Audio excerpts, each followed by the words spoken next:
It's your lowest attribute out of insight, prowess, or resolve.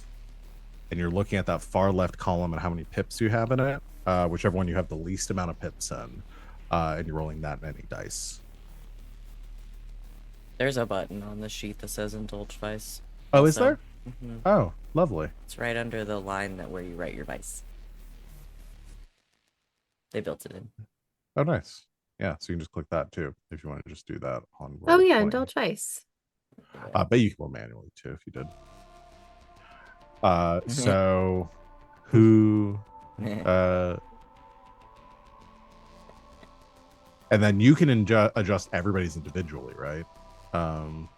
Well, I would think that, so isn't it that if one person is doing the home cooking, it gets for everybody? Yeah. So it's, but everybody rolls their vice separately. So you don't have to use the action, but everybody still rolls their own check. Oh yeah. Yeah, so anybody, an ally who joins in the downtime can adjust as well. Yes. Plus So- 2 or -2 or +1 or -1 or not adjust at all. Yeah. So like Shiiro, you got a 1. I'd love to on have yours. 2. So you can add 2 to yours to do 3. I rolled 2 ones and I have to take the lowest result, which is hilarious. Yeah, that is really funny. And then Nerin, you rolled a 3. So that's, And that's perfect. That's exactly how many you had. So you just, Okay. you So don't I have get to do rid anything. of all of my stress then. Yep. Okay. Yeah, because you don't have to adjust it. So you can just leave it at 3. Okay. And then Splat, you rolled a 4 Mm-hmm. as your highest. Which, if I add 2 to that, will clear me as well. Clear as well. Awesome. Home cooking, everyone. I'm Yeah. cooking. Yeah, buddy. Exactly 1 stress. I'm so glad I took Hedonist. Yeah. Yeah, dude. Yeah, that's a really good ability. And it And makes that- sense. I'm the pilot. I took a pilot special ability. Yeah. I'm just, I'm the muscle, but I also fly a thing. Uh-huh. So who spent their action for that one? I'll say I did it. Okay. So you used your free action, one of your 2 actions on that. And yeah, Nerin cooks a meal for everybody. Yay. And we don't get in a fight. You don't get in a fight. No, we don't get in a fight. Although I'm kind of mad. Could that we get in a didn't food into fight anyway? Could that be part of No, we have to the clean it up. relaxation at the end? Yeah, no, Splat. because I don't Make find the prince cleaning clean it up. relaxing. I don't want to clean it up. Splat starts a food fight, and everyone else just tries to make them stop. I make fried rice. Lovely. Love that. We're not Awesome. having noodles this time. We're not having ramen. I chose a different meal. So everybody is good on stress, which means the rest of you, everyone has actions left to spend doing whatever they want.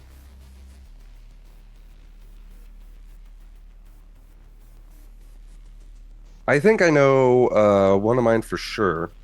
Okay. Because I would imagine that I'm gonna start a long-term project on studying both my device and the crystal majigger that Shiiro stole Yes. from. So I've got 2 things that I could be looking into. Yeah. Well, so what I'll tell you is that you can definitely do a long-term project on the one that you stole. I'm not going to make you do a long-term project on the other one because it just came with your playbook, and that seems mean to not just let you use it right away. Cool. So if you want to, which we'll discuss too before we end downtime, exactly what that does. But Okay. let's do. So you want to try to figure out what the other thing is or does. Mhm. What exactly does it look like now?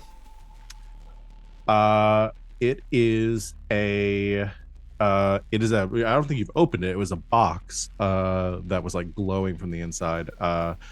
If you when you open it, you see a glowing, like it just a simple like crystalline shard. It's kind of like long and thin, It has a it's basically opaque, but is more like transparent around the edges, like it's cloudier in the center. And it is a kind of a shifting color that it oscillates from like a blue to like a purple kind of color. Okay. And some real familiar vibes off of that. Yeah. So what do you want to use to try to figure this out? Because you don't have to like study is probably the most No, I was gonna. applicable. Yeah, that's what I was imagining was study. Okay. Primarily because while I could use a tune and I'm into that, I think I want to have a little bit more of an academic study first before I start like attaching my brain to it. Yeah, that's fair. So I'm gonna do this as let's do a 6-segment project clock for this. I'm gonna make this green. That's neat. I can add that to my sheet. What Oh, is there a place on your sheet for projects? Oh, yeah. lovely. Oh yeah, there's a place on your sheet just for clocks. Yeah, you can just add clocks. You said Yeah. a 6-segment? Yeah. Cool. I have that and labeled to do. All right, and then you get to immediately make a roll for it too. Great. So since I have the book learning ability from that I snagged from the doctor playbook, whatever it's called, I get a +1 die when I use study during a downtime. Okay. So I'm gonna swing a study. It's prompting me for positions and stuff. Yeah. This will just be a controlled standard effect. Okay. 1 bonus die. I got a 4. Okay, so that means you get to mark 2 segments on the project clock. Cool. Neat. Alrighty. So Splat is working on that. That's one free action. We'll go around and come back. So Shiiro, what do you want to do with your first action? I was gonna reduce our heat some. Okay. Yeah. So lay low.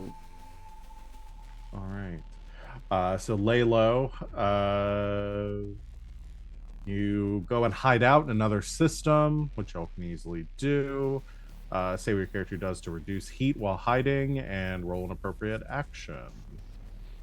What does Shiiro do? I'm gonna try to convince Lance, the journalist that I know, to write or to get someone that works with him to write. Sorry, my headphone cord got caught. Oh no. I'm good. I'm alive. To either get somebody that works with him or to get Lance himself. I don't know. He's very respectable, so maybe he wouldn't do it. But somebody to write this horribly trashy tabloid article, essentially blaming what happened at the auction on the church people that were there. Okay. So we're going to talk about that instead. It sounds like a sway. I would love for it to be a sway. All right. All right.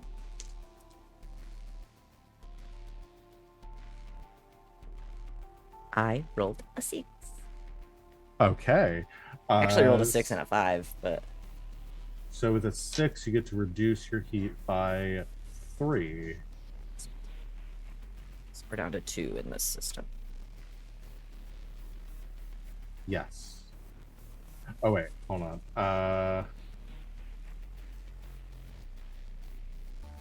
Hold on, I'm reading this again. Reduce heat. Roll appropriate action. We can sort or command. Reduce heat in the system by 2. If you are wanted, add segments to the wanted reduction clock. Oh, I see. So you just reduce it by 2. Since you succeeded. So we're at 3. which is fine. We're less than half. Yes. It's if you want to reduce your wanted level as part of this, Nice. then you create a clock. Okay, I see. Yeah. Cool. All right. Awesome. That is Shiro's first action, so we'll go back around to Nerin. What is Nerin doing? I would like to train. Train? Okay. Which XP track do you want to add? Are you adding XP to? I think So you do any of the 3 attributes or just your general playbook advancement track? I will train in. We get extra for insight. Yes. So I think I'll do that one this time around. Okay. So it gives us an extra +1, right? Because when you train in downtime, you get +1, and then since we've got the insight thing, I get 2. Yes. Yeah. 'Kay. You get 2. Awesome. 2 XP there. All right. So what do you see Nerin doing during this time? I think since now it seems like she's gonna have to be the one who I get I think it was more like everybody was just kind of like standing around when Taro Tar was like, "Hey, somebody needs to take a look at this thing," and she was like, we all just kind of looked at each other like, "That's not really what any of us do." She was like, "Guess I'm gonna have to. I'll figure out how to." Be a little bit more tech savvy. So, in order to try to better understand that stuff, she is currently pulling apart a panel in the cockpit, trying to figure out, like, okay, I can drive this thing, but how does it all work? Okay. So, So you take some time to like familiarize yourself with the ship. yes, And like yeah, learning the ins and outs of it. So perfect. yeah. Awesome. She knows how to fly it. She doesn't really understand how it the all works outside of like the engines themselves. So Yeah, looking at yeah. more of the tech side of things, I think. Okay. Awesome. We're back to Splat. Yeah. So when Splat was studying the alien crystal, they were doing like a bunch of just real basic scans, right? And I think they are now. I'm going to be training as well in Insight as well. So I think what they're doing is they're taking that information and just sort of doing some research online about whatever results of all of these readings might mean, and just sort of expanding their general knowledge. Okay. So you're gonna add 2 to your insight too.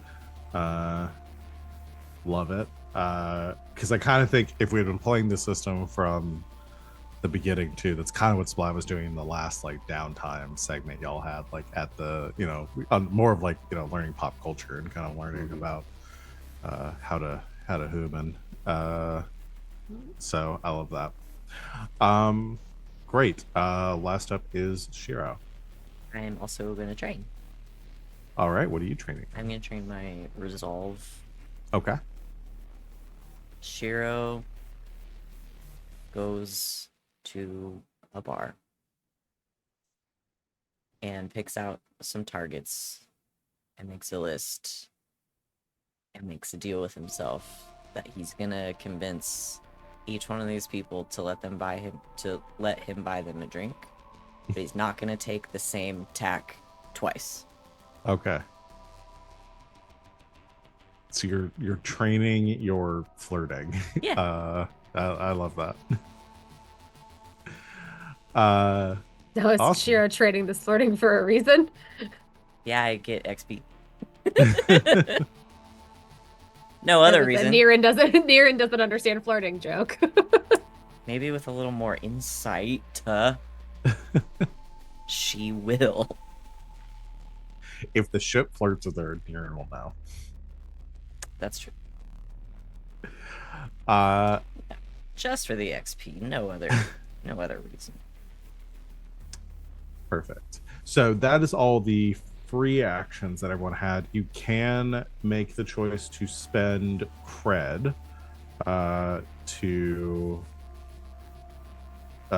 do an additional action too. So I don't know if y'all want to spend any of your money for that. How much do we have left? We go 5.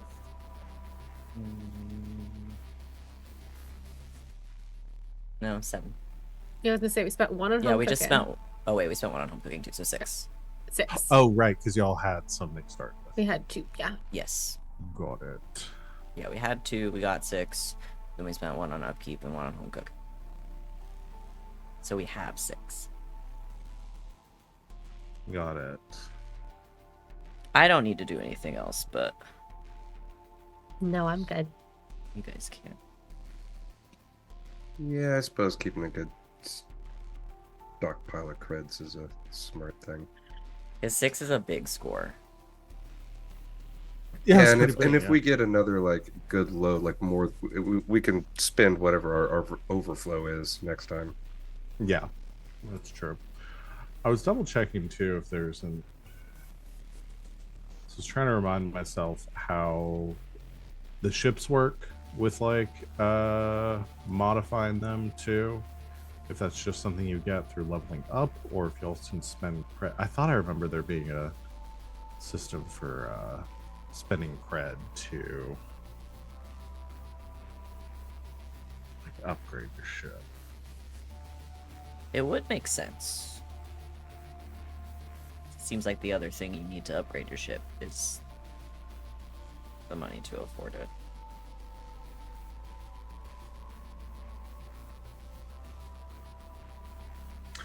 A new ship module can be purchased when the crew advances. Okay. Doing so, though, requires time in dry dock. Yeah. So you can take additional modules as an advancement for your ship. All right. That is it for downtime. We got a little bit of time for our break. So free play period. Is there anything anybody wants to do? Any like conversations y'all want to have before you get in to start like gathering information and prepping for your next job?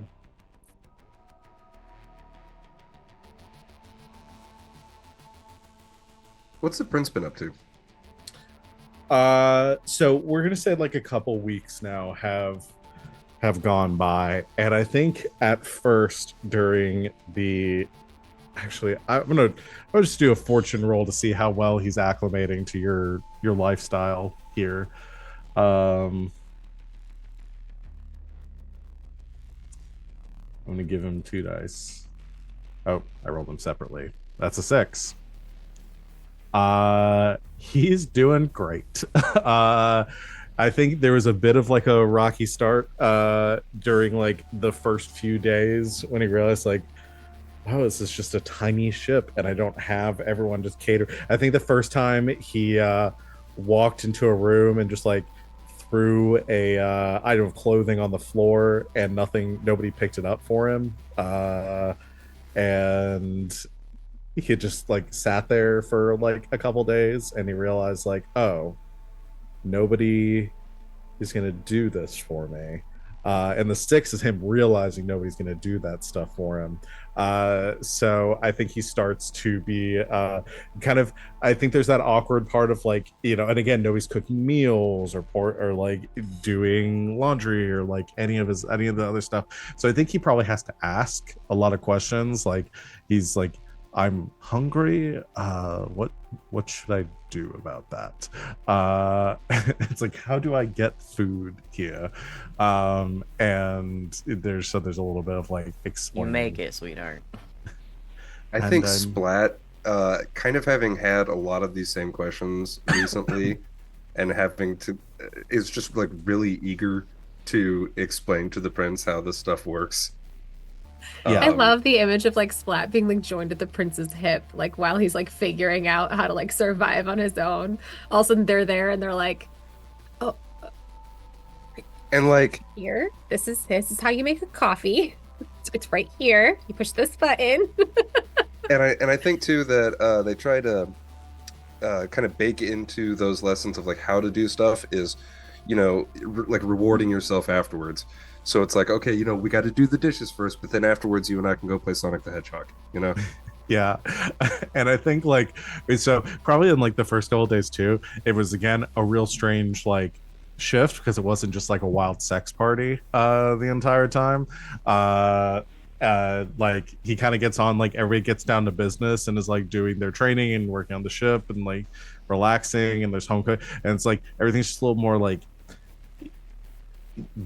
I think he found himself. There was probably that moment where you thought like, "Oh shit!" Like he's gonna get so bored and stuff with this, and then he starts discovering things like playing video games with Splat, and not having like the social kind of pressure that he's been under for a long time, and people just like catering to him constantly.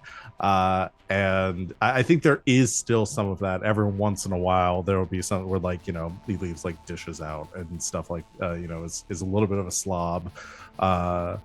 But it's endearing, and he like usually fixes it and like resolves it as soon as somebody points it out to him and goes, oh shit, like I have to do this now.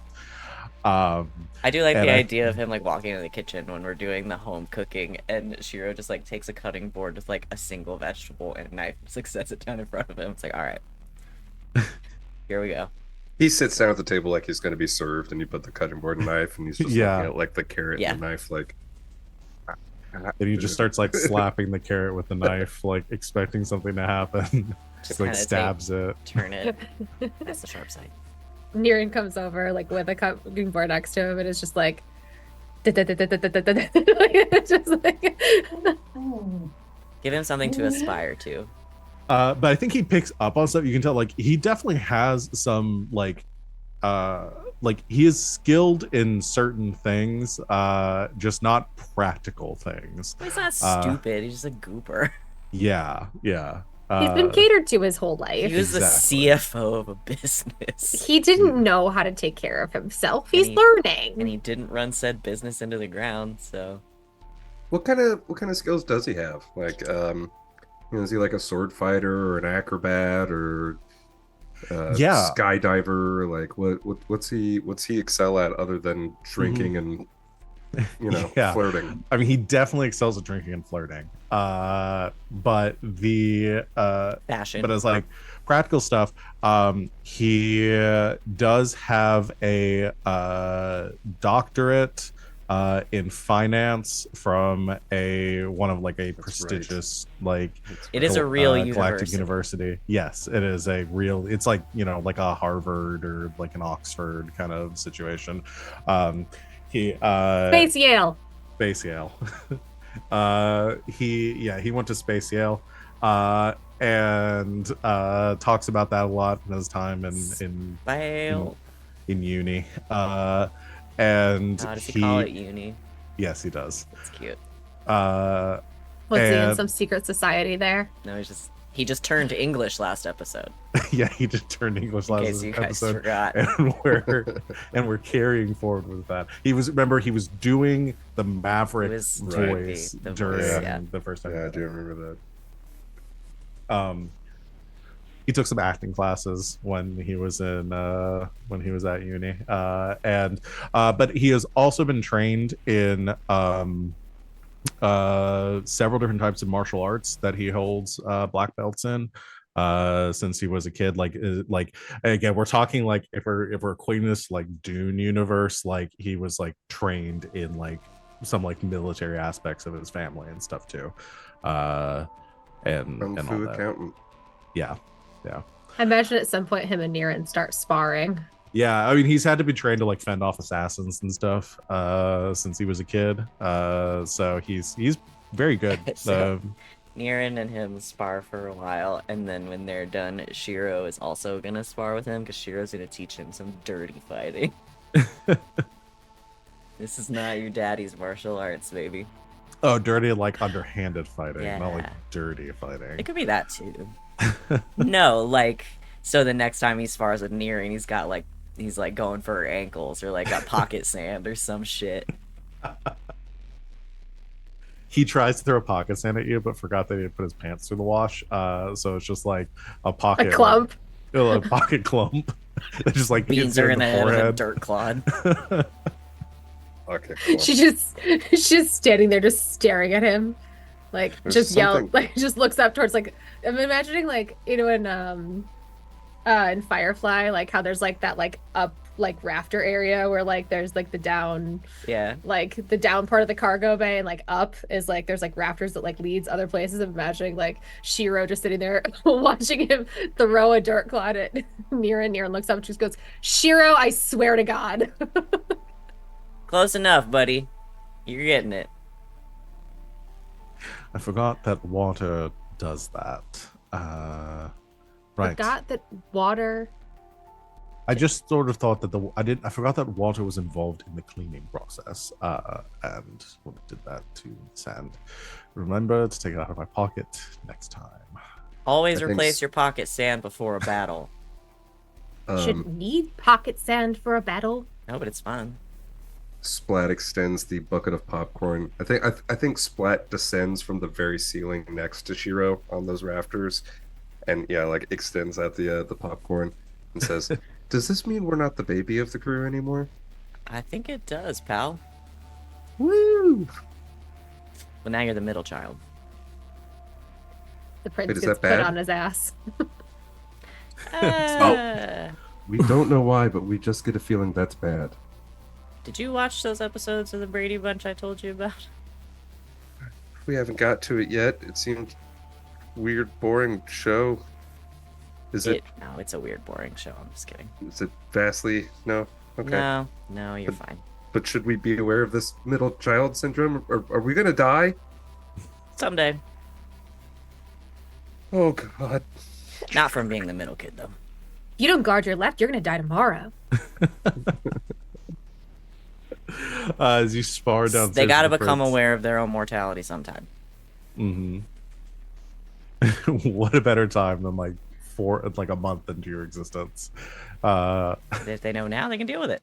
Yeah, that's fair. Y'all are in a lot of danger regularly. Okay. You any other like scenes anyone wanted to have?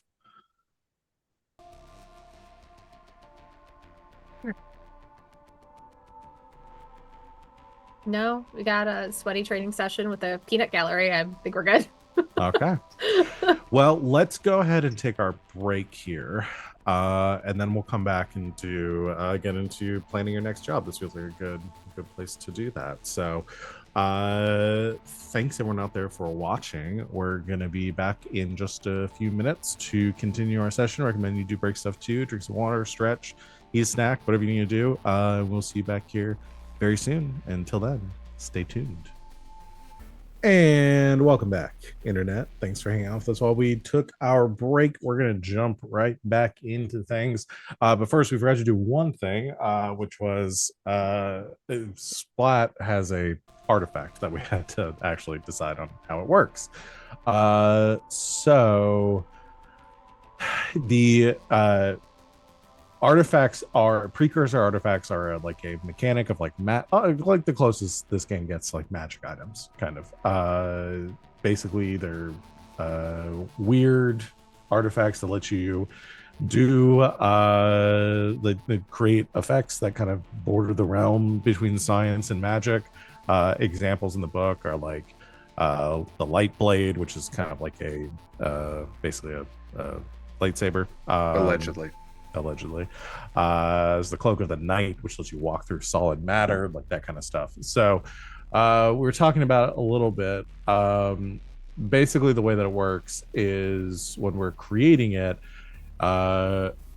we ask the following we ask 4 questions the same way we do in Blades in the Dark. We're creating rituals. I ask a question, then I answer a question, then I ask a question, then I answer a question. Let's actually, I think on this one, do I just answer the questions? So I read over the thing. I determined the first and fourth questions, and you determined the second and third. Cool. So for the first one is what does it do? Where we describe what the artifact does. You had an idea because there was one in the book that's called the heart. which lets you kind of modify one of like an ability of the Mystic playbook, but it's not one that you have. So you were talking about doing something that's maybe modifies your Vision's ability, which is like the vision. closest thing there is to telepathy Yeah, and telepathic communications. And I was, because like this is also kind of what houses and creates order to Splat's consciousness. yeah. So what I was thinking, because I want to make sure it's powerful enough, because the sundering, because I was comparing it to the other ones, like lets you modify the sundering ability, which essentially lets you always choose to do damaging instead of stunning. And So you I can was, exclude yourself from it. It's pretty juicy. yeah. So what I was thinking was that we could essentially modify, like frame it the exact same way, and make it so your target can always see and hear you. If you are interested in something like that, because I know that's like most of what you wanted the visions for, is to be able to like communicate with people, to use like the telepathic communication.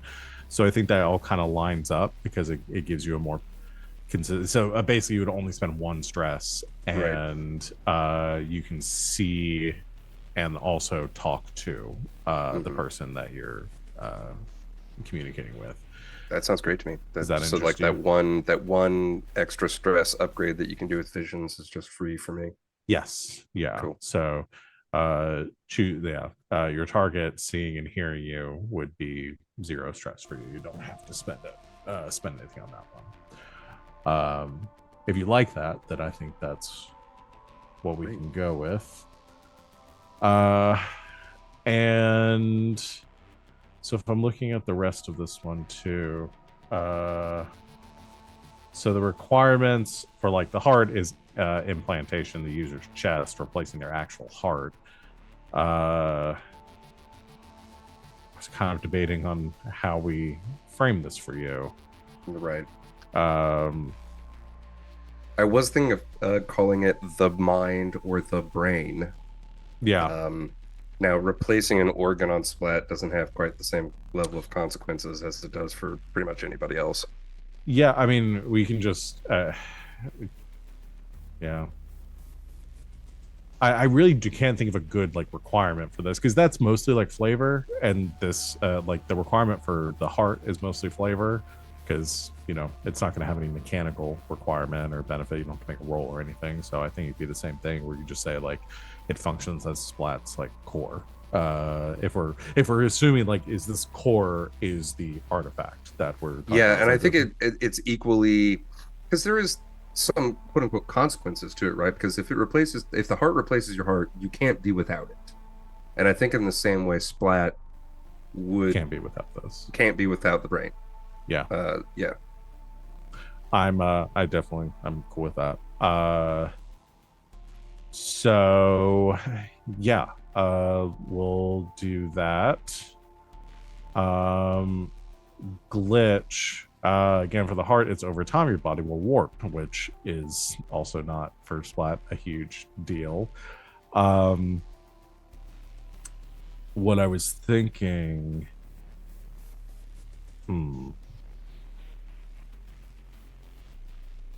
we could say, I'm okay if you're not 100% certain yet to leave that a mystery, because I don't think like that is part of Splat's kind of journey anyway.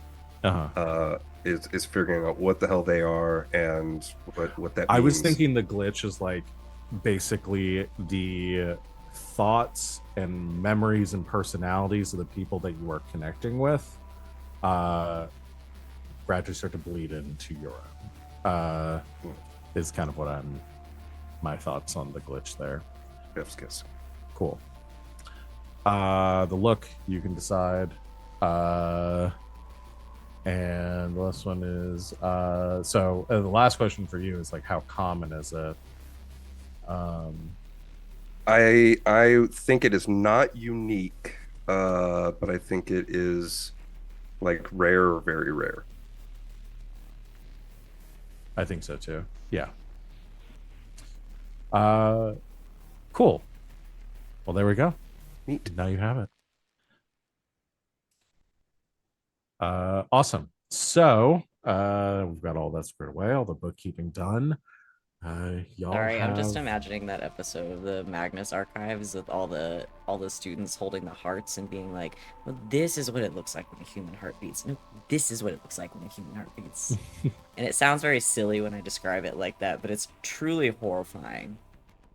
Yeah. And it's in my brain, and I like it. It's a fun image. So much of the Magnus Archives is just in my brain Just in forever. there. It's just in Like there. all these students sitting Just around, walking through life and imagining things from the Yeah. Magnus Archives. all these students just sitting around holding human hearts in their hands with their dead ass eyes, just being like, no, this is how a human heart beats. Is one line away from being comedy. Yeah. And I love it. And that's how I think of Splat a lot of the time. Oh, thank you. Fucking A, best compliment could be given. One line away from comedy, one line away from horror. Mhm. Absolutely. Right in the middle. The right, beautifully fine line right to down the walk, my middle. friend. Body comedy. Tried to make a portmanteau out of those. Don't like how it sounds. Body Botomy? comedy. Hmm. Because that's too close to lobotomy. But then if you do like bombity, then it just sounds like you're doing comedy involving bombs, and I don't like that either. I'll work on it. That's my contribution. You can continue. I've lost my train of thought. Let's see. Sorry, I'm also trying to get my captions working again. It's job time. Yeah, job time. So normally what where we would start here is y'all sort of deciding what you're going to do. Obviously, you know, like the gist of what you're looking for, but you don't really know where to start. So we don't necessarily have to get into deciding exactly how you're going to do this job yet. We can do some gather information to set yourself up for your engagement role. The way that jobs work in this game is essentially we don't actually plan out all the details. We don't have to sit here and decide exactly how you're going to steal the thing and how you're going to get in and all of the security and everything, and work out all the nitty gritty, because that's not fun to do. Or at least it takes up a lot of time, and it also keeps you guys from planning out something that doesn't end up working. So what we're going to do here is you essentially know what you're looking for, but you don't know where you're going or where to look for it. So we're going to want to do some gather information to at least figure out what you're looking at, so you all can decide what your approach is going to be. Once we decide what your approach is, we will do an engagement roll based on your setup for this and what you did to prepare and kind of the information that you have. We'll determine how many dice we roll for that engagement roll, and then we roll, kind of let fate decide where things start out and kind of how the job is looking when it gets underway, because we kind of start in media res. Engagement roll is one of my favorite bits. It's one of my favorite rules in the entire game. It's so good. Yeah, well, because we don't actually sit here and plan up. It's like, okay, you spend the next 2 weeks traveling there, and then you get, there, and you see that, like, we kind of just jump straight into the action. And sometimes when you get there, it's going really bad. Sometimes it do. So the for the engagement role, or for the job.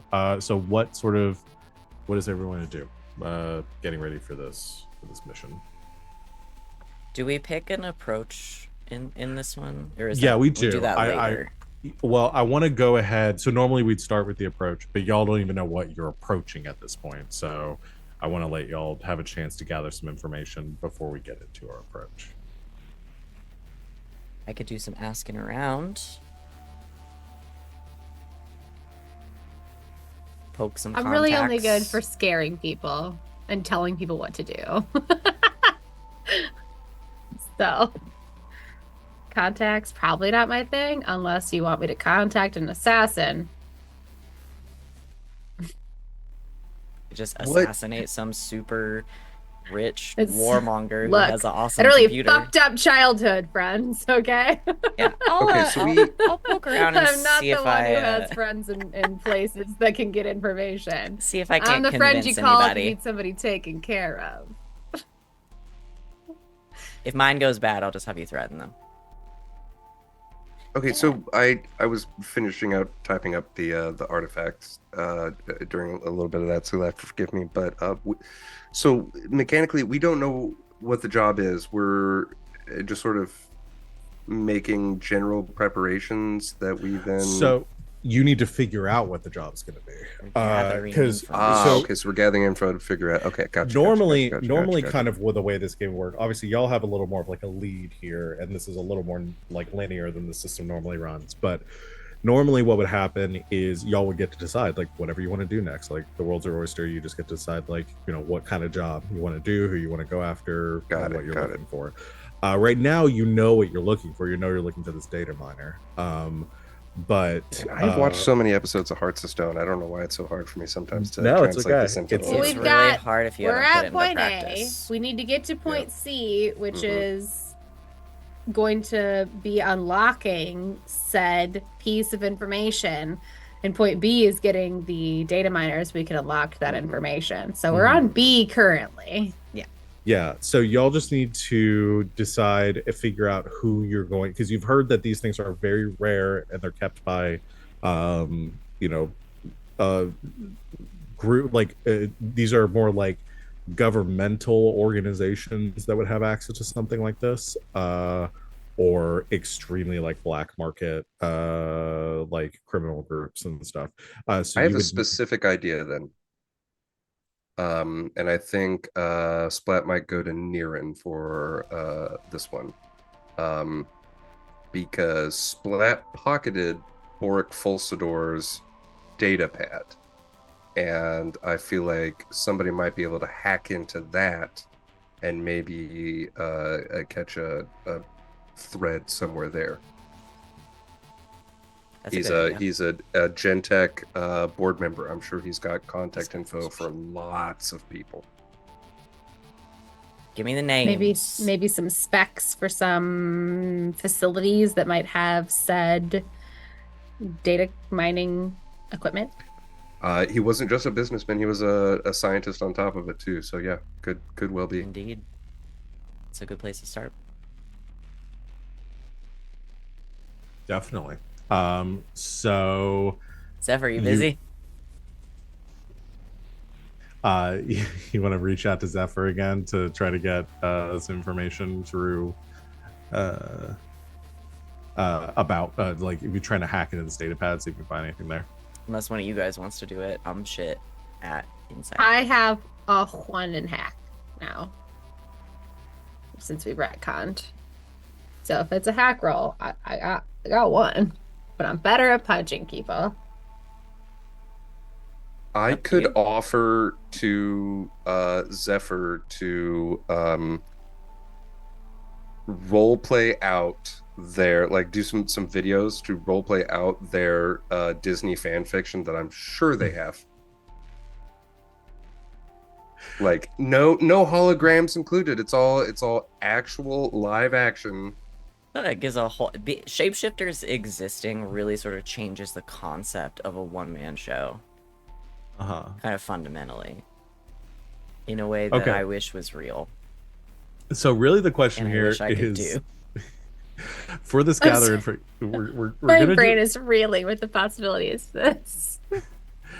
we're gonna do a gather information roll. I'm just trying to decide who's doing it and what we're rolling. Because If we're trying to, okay, so I think at its core, we're bad at computers, and so we're Yes. trying to go to Zephyr again and Uh-huh. convince them to jailbreak this data pad.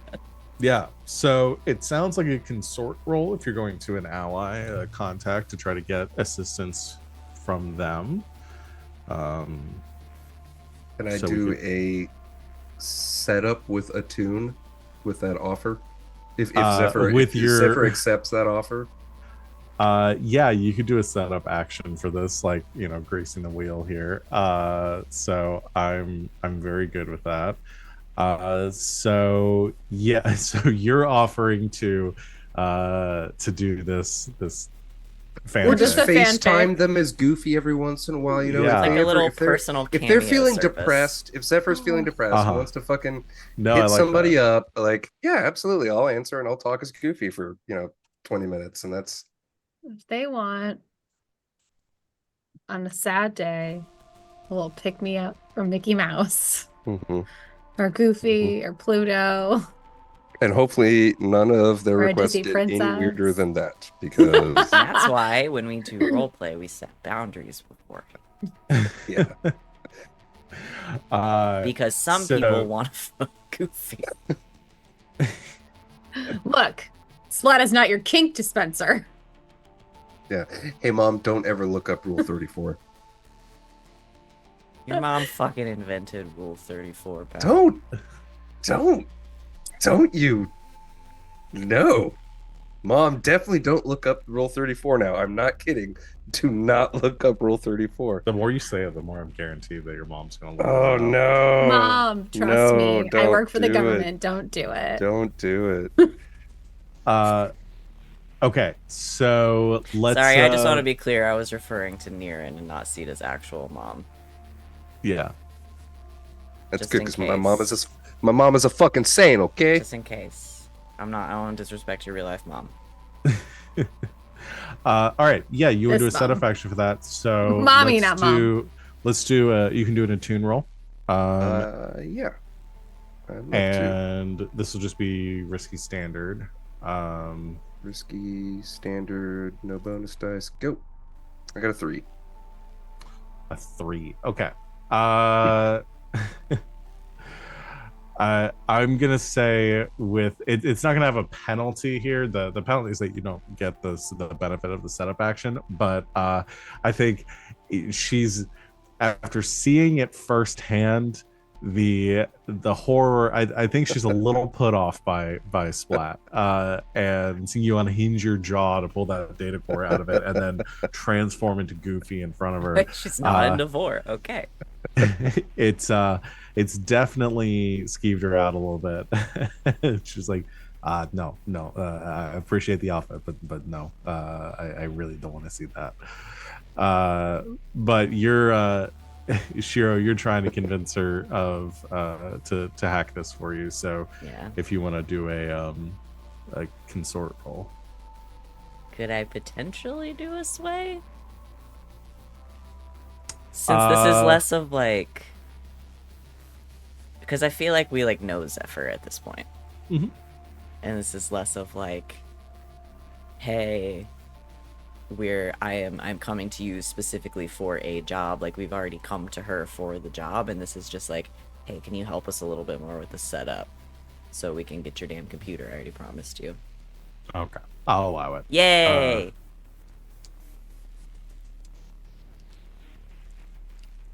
I am better at a sway. And pretty good at convincing people because I've rolled a 6. Thanks. The other one was a 1. The red dice is going to jail. Okay. With a 6, she agrees. Says, "Yeah, I'll get this done as quick as I can, and get you the information anything I find on it that might lead you in the right direction." And she works on it for a couple of days, eventually getting the information back to you. And she gets the information back to you. Says, I think I got a couple leads here, a couple good stuff. I don't know where you got your hands on this, but some very juicy information. Stole it. Yeah, I kind of figured. This might get you some ideas. I think I see where you might be able to get what you need. And she sends you the information. And yeah, so there's a lot on a lot of like corporate emails and some like some information there on like Gentek's business practices, yada yada, all that kind of stuff. But you're kind of she mostly focused. There's a lot of information there that you might be able to sort through and get more if like you do another project and you know want to learn more about Gentech and stuff. But she was mostly focused on you know Gentech being a big kind of bio manufacturer, like in the realm of like you know genetic augmentation and to like pharmaceuticals and that sort of stuff. You know they work on they need a lot of tech involved in that in their business, but they don't necessarily produce most of their technology. That their proprietary technology is mostly in the realm of like bioengineering and that sort of thing. They outsource a lot of it. So Gentech is one of the holdings of House Leo Bannerin. And House Leo Bannerin also holds the majority shares for Ares Aegis. Ares Aegis is a mostly a like ship and weapons manufacturer, but they also do a lot of development in technology, just in support of you know their overall kind of like business goals and their interests. And they have a division specifically in like in the realm of kind of like cybersecurity and encryption, especially for their you know most of their data passing them is incredibly I would say sensitive in that it is like weapons development and manufacturing. Obviously, don't want to get the wrong hands on that, especially with you know tensions between the Cosmic Consortium and you know some rebel factions and criminals, things like that.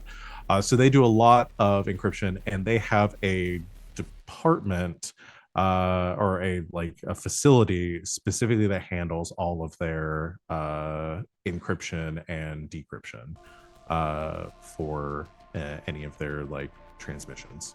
And you find purchase records for and there are you know within their holdings within the last you know few years they have their hands on several of these systems, these data miners that they utilize in their day-to-day operations.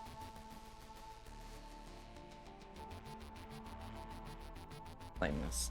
I mean this as a very high level of praise. You sound like a damn Jenny Nicholson video right now. Like I'm explaining something that actually exists. Yeah, with a level of confidence that's pretty wild. Thank you.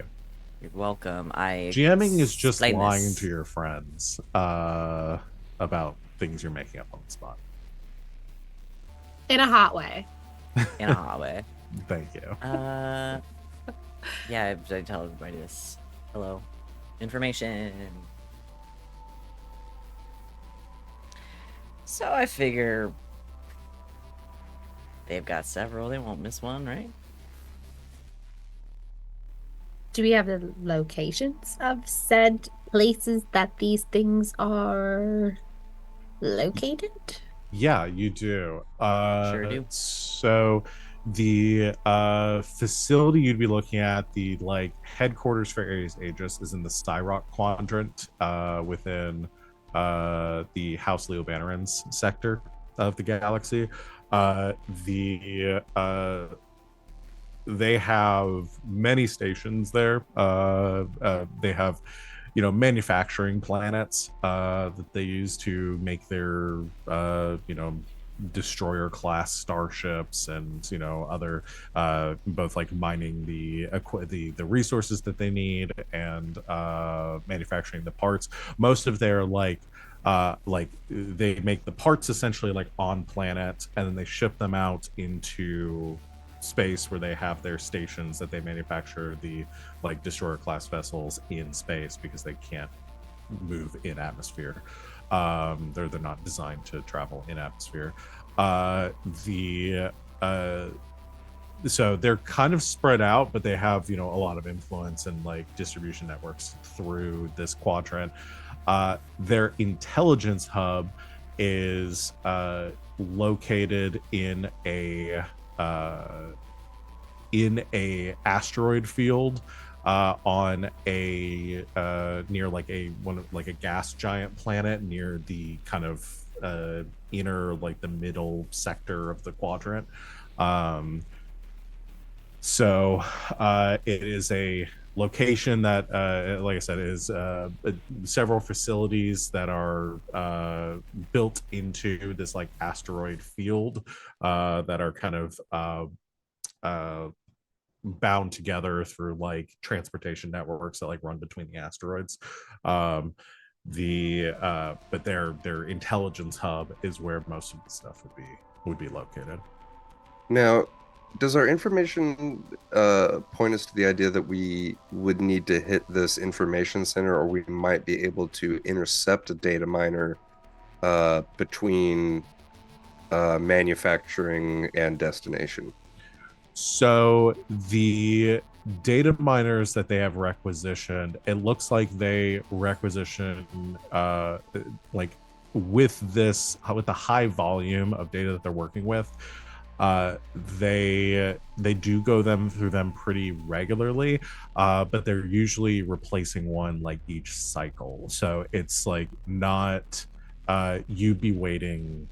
You could be waiting a long time until they get another shipment in, or until they need to replace one.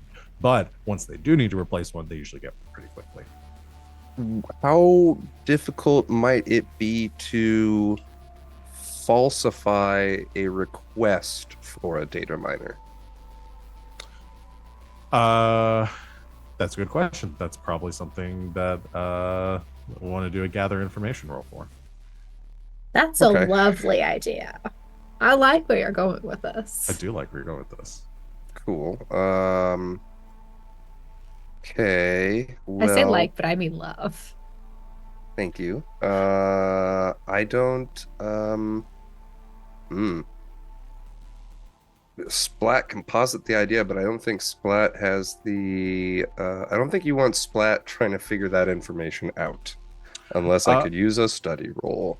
You could use a study for that. You have a lot of the information on hand. It's just you have like sifting through it. You have like a what's bigger than a? I'm trying to think. Like you have like a quintabyte of information. That's like that at your head, like enough that would take you like. It would take you months to sift through the amount of information that you have on hand. It's not the lack of information, it's that you have too much to be useful in any like term. So a study roll could be really appropriate to try to find what you're looking for. Well, then yeah, let's let Splat sort through the info. Can I set Splat up for this with a hack? Like by constructing some sort of algorithm to pare down the information that Splat's going to have to sift through with their study roll. Or conversely, could this roll be a setup for you to make a hack roll to forge a request? Ooh. Well, I mean, if we're getting into the forging the request thing, that's the actual job at that point. Yeah. Okay. The word I was looking for was actually yottabyte of information. That seems correct. Yottabyte. That seems right. Yottabyte, which is like terabyte, petabyte, exabyte, zettabyte, and yottabyte is the. Those are in no discernible order. It is decicentile. Yeah. It's like so beyond that. An exponential amount of information more than they're just making shit up now. Yeah. So for like a setup, I could hack so you could study. Then there's hellabyte and brontobyte. That's a dinosaur. A dinosaur. A brontobyte's a dinosaur. A dinosaur worth of information. And my brain can comprehend that. Geopbyte. We're focusing on the wrong thing. I know. Sorry, come back to us, Val. Come back. No. Come back, okay. Val. Sorry. Close What's the question? Tab, Val. What's the question? I think Nerin Can would I like to set set up? up. Yeah, I would like to set up with a hack, and under the flavor of creating some sort of algorithm to help Splat sift yeah. through this information. You can definitely do that. Yeah. So go ahead and do a hack roll. We'll say, again, we'll put this at risky standard. Risky standard, no bonus. Submit. I don't know what happened. That's a 4. A 4. That's still a success. Just a mixed success. So on a setup action for a mixed success, I think if your action has this intended result, any member of the team. Okay, so here's what I will. Here's what I'll give you. You can succeed. You can get your intended effect here. But I think you're gonna trigger a.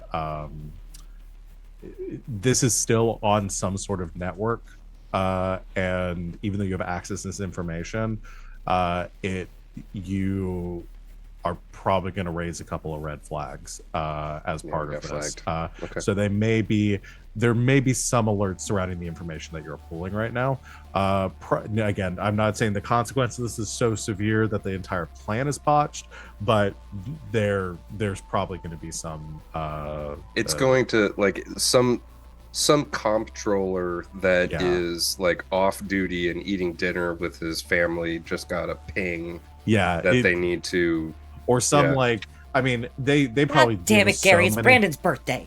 They probably deal with so many hacking attempts that probably what happened is some intern got a ping that there was a hack. He just had to he has to spend the next 6 hours kind of trying to sift through this along with the other mountain of data he had, and then all that ends up coming from it is that Boric Falsador gets like there's been a security breach on your account. Recommend so your password has been noted in a security breach. So Boric, and this does kind of suck, but I would imagine that Boric does get eventually some hours down the road, he gets some sort of ping that his account has been shown doing.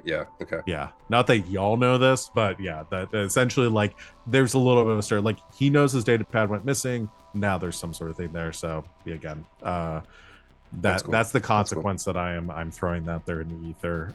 Hey, if this is the only use we get out of that data pad, I think that is still pretty worthwhile. The way that I'm going to throw this straight out the airlock the second we're done with it. The way this is just going to be there's probably so space much junk. Good information on there. The for way me, this is going to be space junk the second we're done with it. That's fine. Remind me to teach Nerin how to turn her location off. She's just now learning. You just flush it down the space toilet. I'm putting it in a space microwave.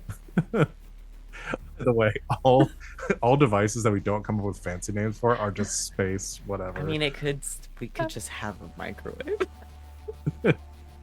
Well, I don't know how far technology's come. Maybe he doesn't use microwaves. Maybe it's not a microwave anymore. I don't know.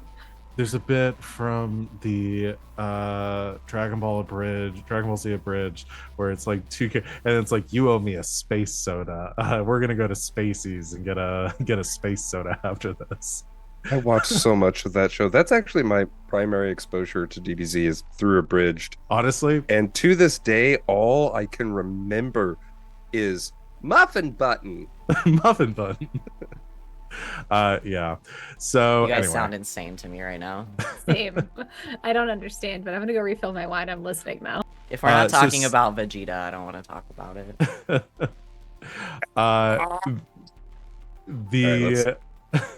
Let's play this game. Vegeta, yes. You go ahead and do your study. What we were trying to study. Yes. So what does the setup do again? Does that give me a bonus dice? It gives you either a bonus to your effect or your position. So either we can do an improved position to make this a controlled position, which means that you could potentially do it again if you fail, or we can do it for an increased effect. So it would go from a standard effect to a great effect, which would potentially get you more on a success. Gives you more progress. So I'm thinking I think I want to move the effect up to a great effect. Okay. But I only have a 1 in study, so I probably want to either push myself or spend a gambit, unless Shiiro wants to I'll help. somehow help me with some study. Yeah. I think give Shiro me a shoulder massage while I'm I mean, even sifting just through having data. more eyes on the information that you're trying to sift through is just you hand Shiro, like Shiro can read. you print out a bunch of stuff, or you send like Shiro a few documents to sift Yeah. through while you're sifting If through you others. give Shiro some documents and some keywords to look for, he can do it. Yeah. Great. Awesome. He's probably Okay. doing push-ups at the same time, but he can read. Hey, that's fine. All right, yeah. So you can Shiro just takes 1 stress for that, and then you roll with an additional die. Great. So this is a risky great? Yes. Cool. Risky great. With a bonus die. 1 bonus die.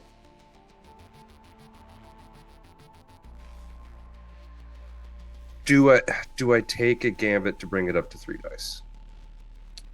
I mean, we're question I have- sitting at. We should have 2 right now. The- Yeah. I thought it was 3.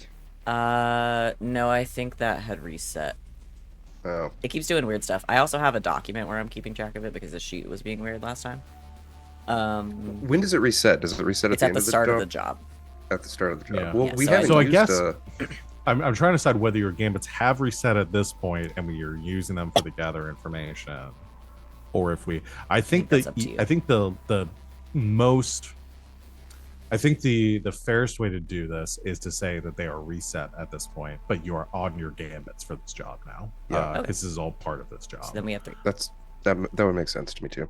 Yeah. You're the gambit engine. Are you okay with me using a gambit on this? Yeah. Cool. Then I'm gonna do 2 bonus die, and I got a 5. Also, somebody rolled a 3 on something earlier. Who failed their roll earlier? Oh, that was Splat. Make sure you take XP for that. I forgot about that. Oh, I get an Or XP no, for, it's for no, losing. sorry, it's no, it's desperate. if No, it's never a. That's Monster of the Week. God, so many game systems in my head. Never mind. It's desperate actions you take. Desperate actions in this one. I'm remembering that y'all get gambits when you roll 6s on things. We get gambits a lot. Well, everyone else gets gambits when they roll 6s. Yes. So Okay. just for where'd it go? Which is great, 'cause So what did you roll? I got a 5 mixed success, but yeah, with great result. It's a 6 or a critical Okay. on risky So- actions. So what I will say is with Oh a wait, so we should have more gambits because I rolled 6s. for what you rolled the 6 on. I rolled 2 6s. Oh, for the setup action earlier, or for the gather information. Yeah. So for those 2 6s, we should have had 5. So now we have 4. Okay, there you go. My little gambit machine. The dog gambit is so proud of you. Damn, I should have given him like a bad Louisiana accent. There she is. She's so proud. Gambit. So with a 5, and you were specifically looking come at on what down to you this might growth issue. need, what you might need for this to send like a false report or something that one of these systems has broken down. So you can see there are like some requests that have gone out through the like requisition officer's email for the intelligence division, and there is a requisition code and like a digital kind of like, essentially there is some sort of like access, like essentially think of it like a digital signature that goes along with it too.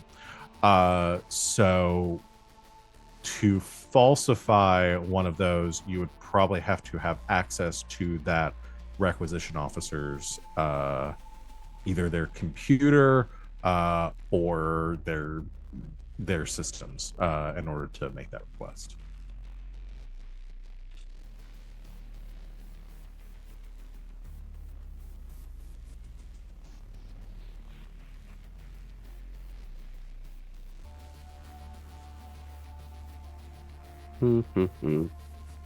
All the names. Yeah. So the name of the requisition officer who you can see is making most of these requests is August Braylon. That's August Braylon. AGUST. BRAYLN. Yeah. Oh. BRAYLN.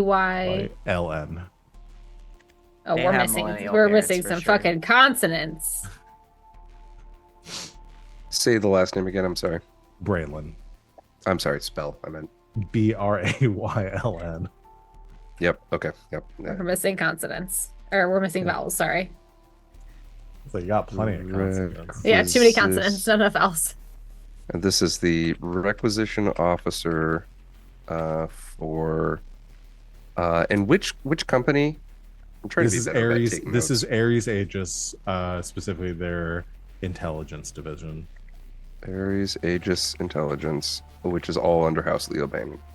Yeah. Okay.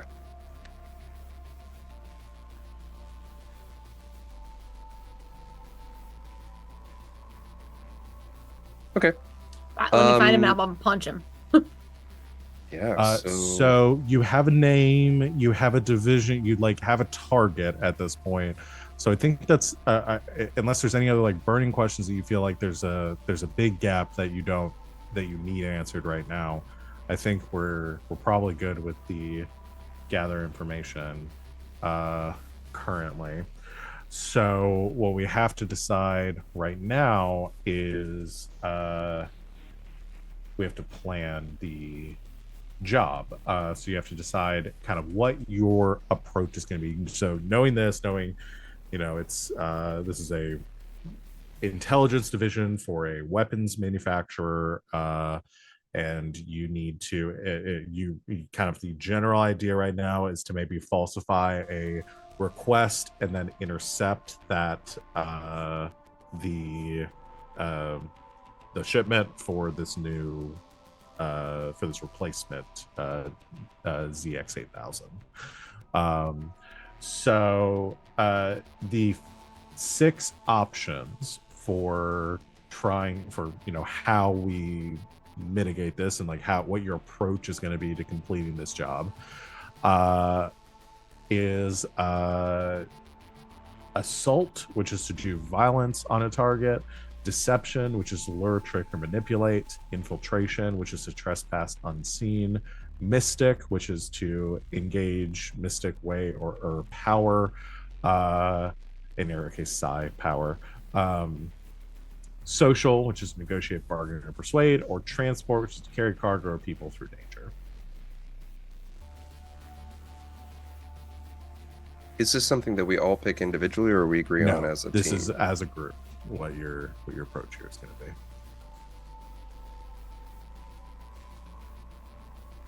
Deception or social? I would say manipulate. Maybe.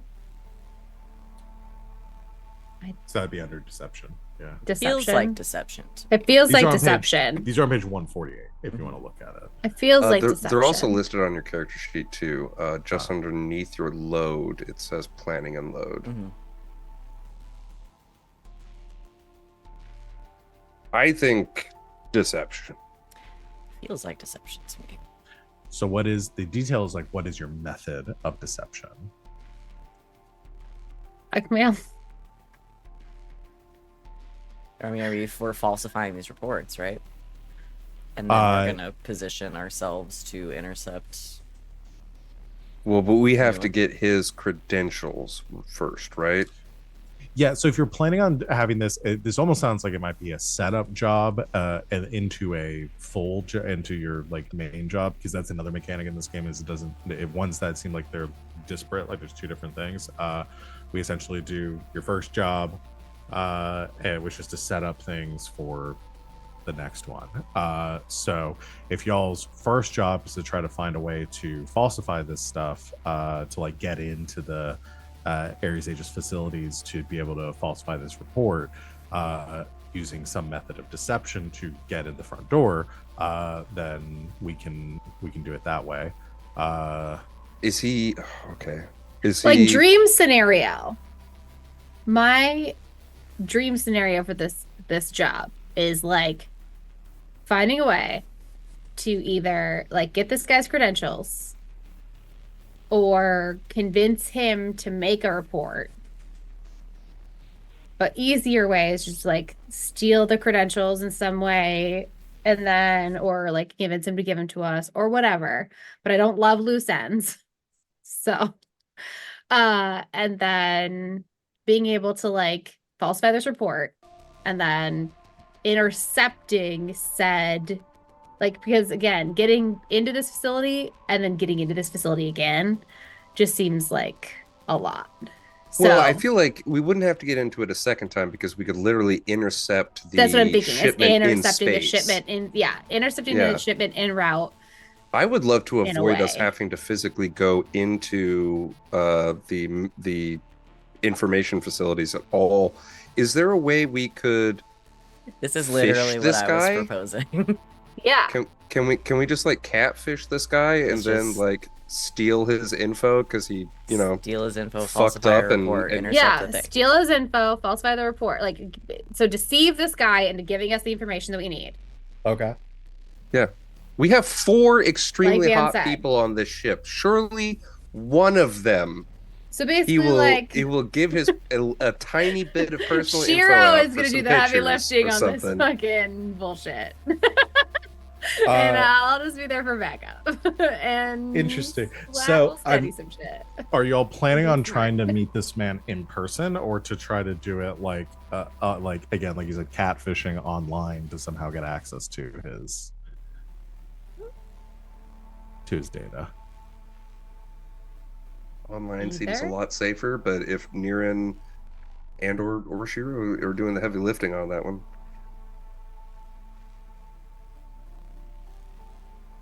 Could we potentially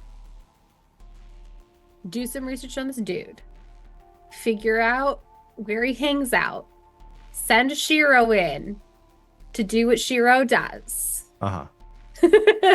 and then lift some shit. I'll just steal his data pad.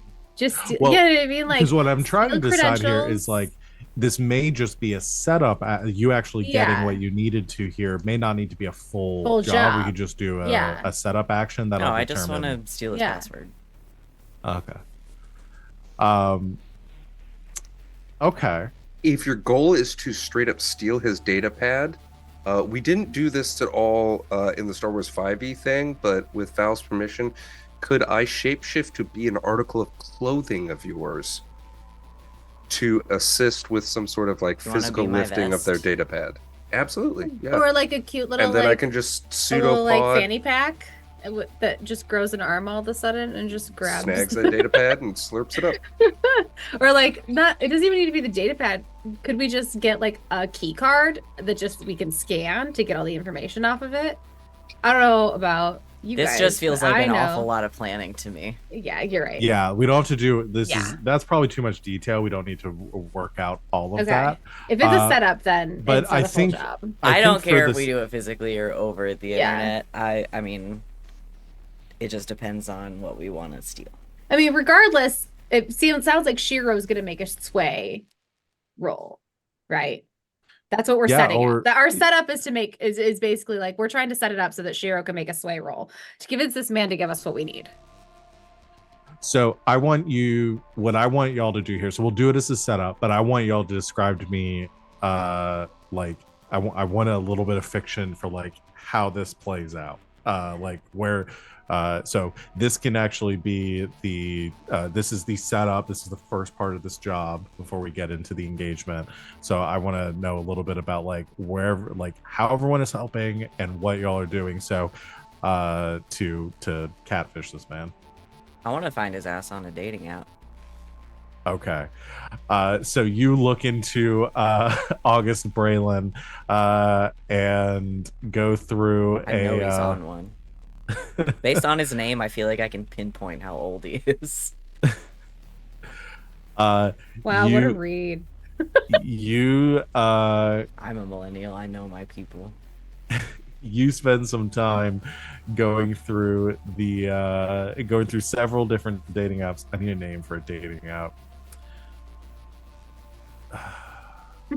Space in. Spacer. Sorry, it's just in my head now. Space Hinge. What's when you put the two pieces together and it completes the current, like a word for that. What I'm talking about. How about fusion? I like that. I do like Ooh, Fusion. Fusion. All right. Fusion is our dating app. I like that.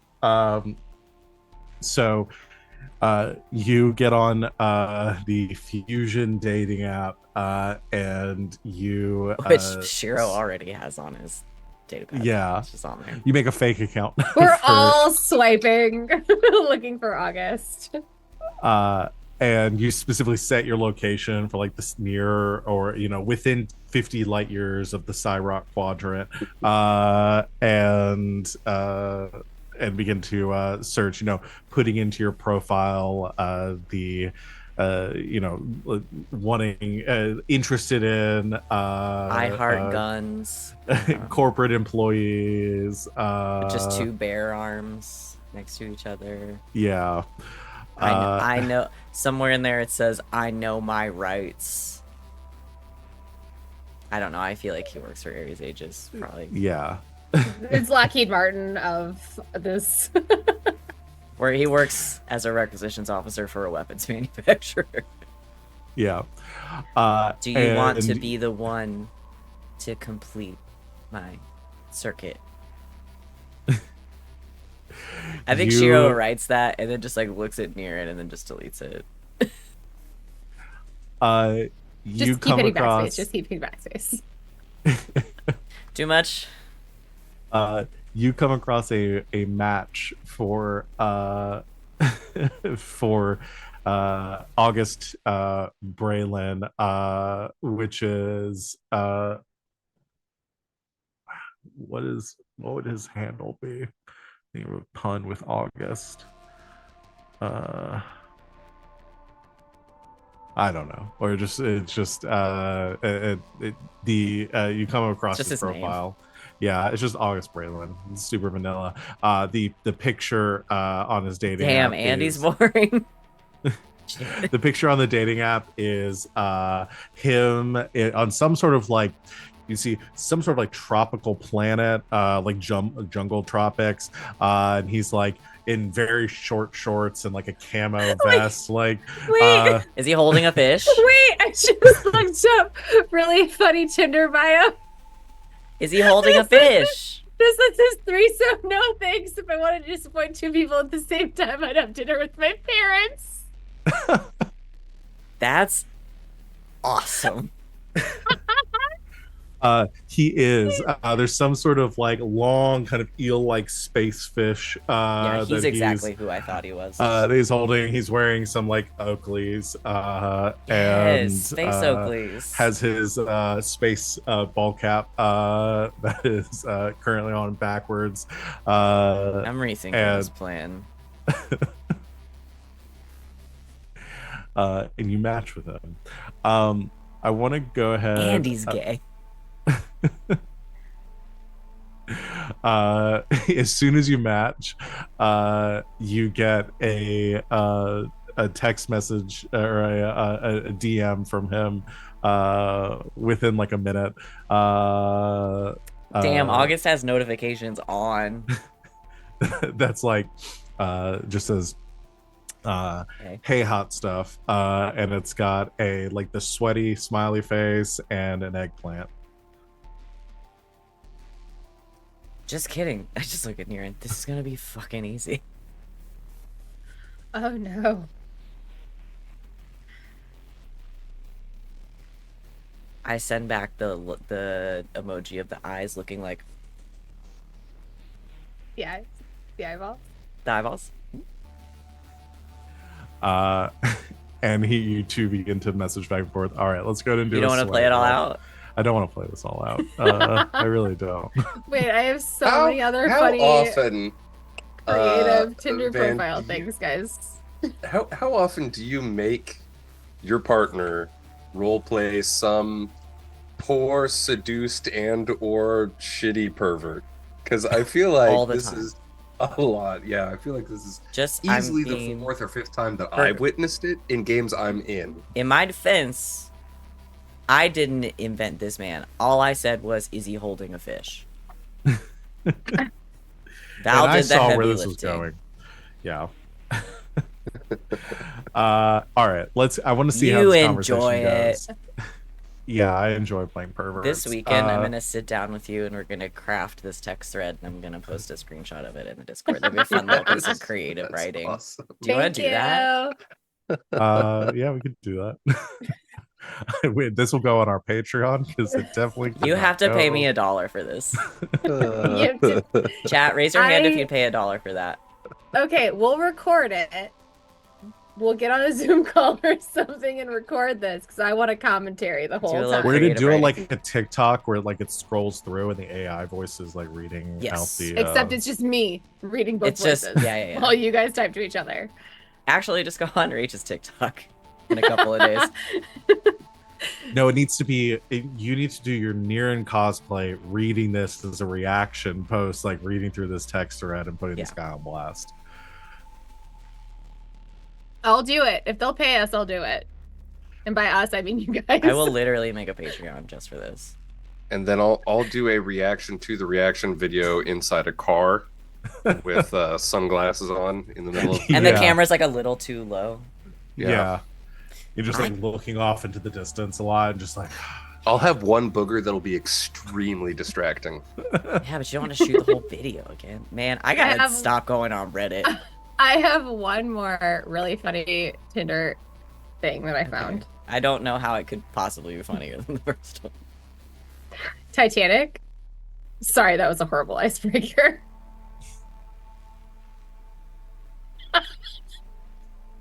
Too soon. Too soon. I really liked. Uh, I don't. Oh, you have to say the other one again. I don't think. oh Sita yeah, heard yeah. I'm it. sorry. Yeah, Cedar probably missed it. Threesome? No thanks. If I wanted to disappoint two people at the same time, I'd have dinner with my parents. I saw that coming. I could tell where that was headed. That's Said great. disappoint two people, and I went there. That's I don't like it. Really funny to me. 10 out of 10. These are hilarious. Anyway, I If go. anybody wants more I of go on a these, date. subscribe to Let's- our Patreon. I'll just read a bunch of I them. go on a date with a gay Republican. Can we get sober with, Yeah. I'm Go so ahead. sorry. please, so I don't Go ahead and die. do. So you're gonna do a sway roll. We're Yeah. gonna call this risky standard again. Okay. Is Splat is assisting by going as your vest. Yeah, you want to be my vest? I could be your vest, absolutely. This is Yep. a training opportunity for Splat. I will happily take one stress to hang out with you and hopefully have ammo to make fun of you with later. Just really good at my job. All right. I think you should take a gambit too, man. Because I was thinking about it. Yeah. I don't feel like there's any. Like, you should just always take a fucking gambit because you Yeah. you regenerate Yeah. them even if you use them. You're our little Yeah, I'm gonna do it. gambit regenerating. Call me Gambit, because I like to throw cards or something. I don't have anything good for that. I don't know, but Remy considering LaBelle. how pervy the conversation has been in the last few minutes, I feel like there's some comment about the way he wears his gloves. I'll think on it.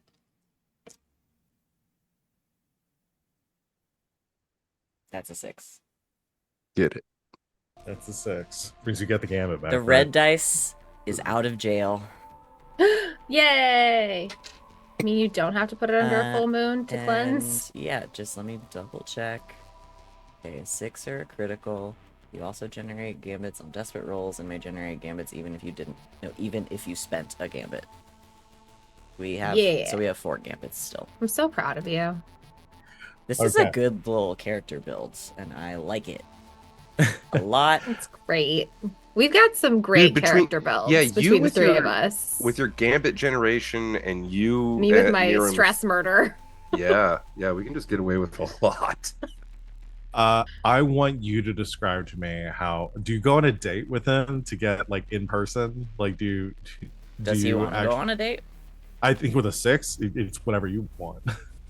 Yeah, let's fucking do it.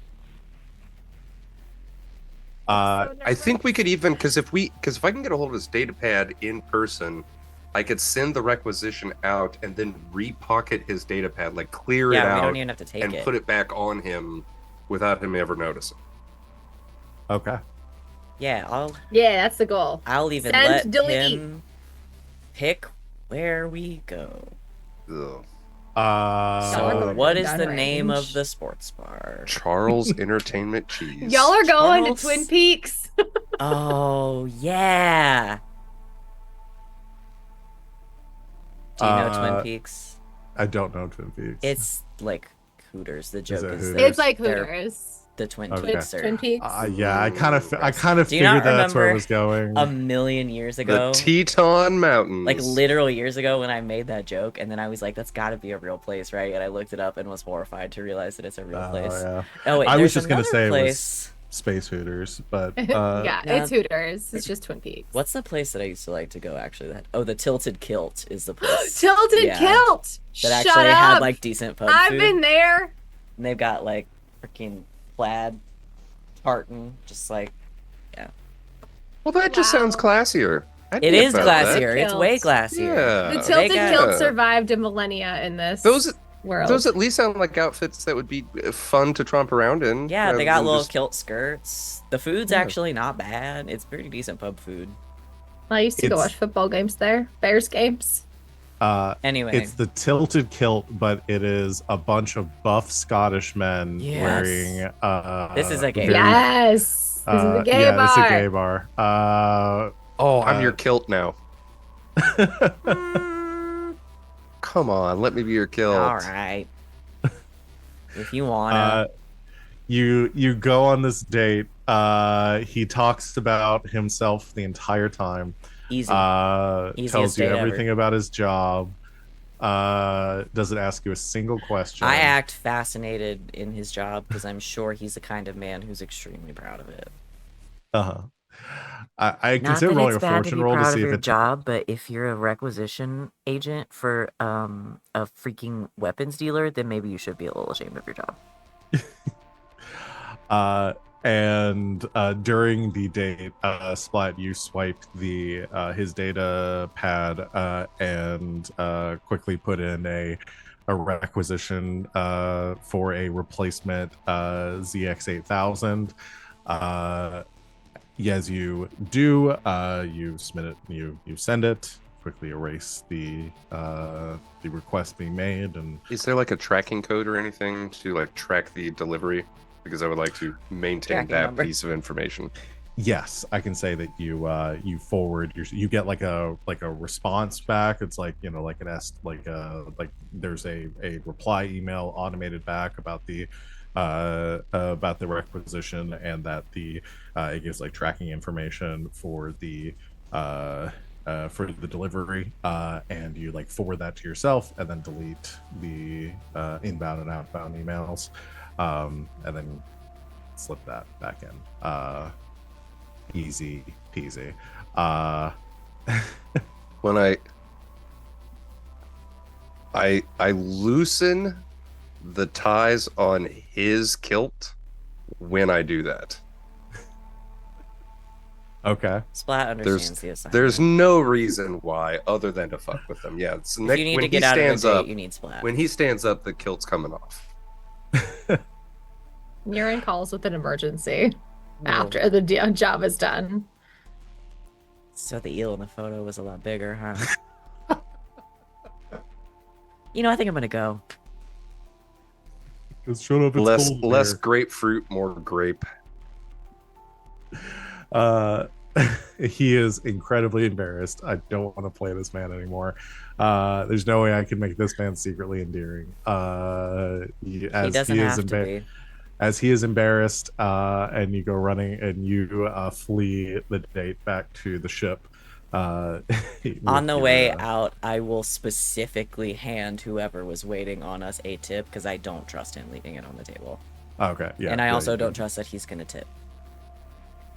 It's like, I'm so sorry, and I just tip him right there.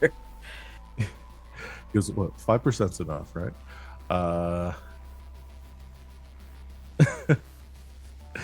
I walk back in the door and go up to the server and I tip them again. I am so Goodness. sorry. 5? Goodness, not That's even my worst nothing. customer. It's nothing. So, 20% or nothing. Yeah. 20% Nerin, who base. is lurking in the corner, just throws cash as she leaves.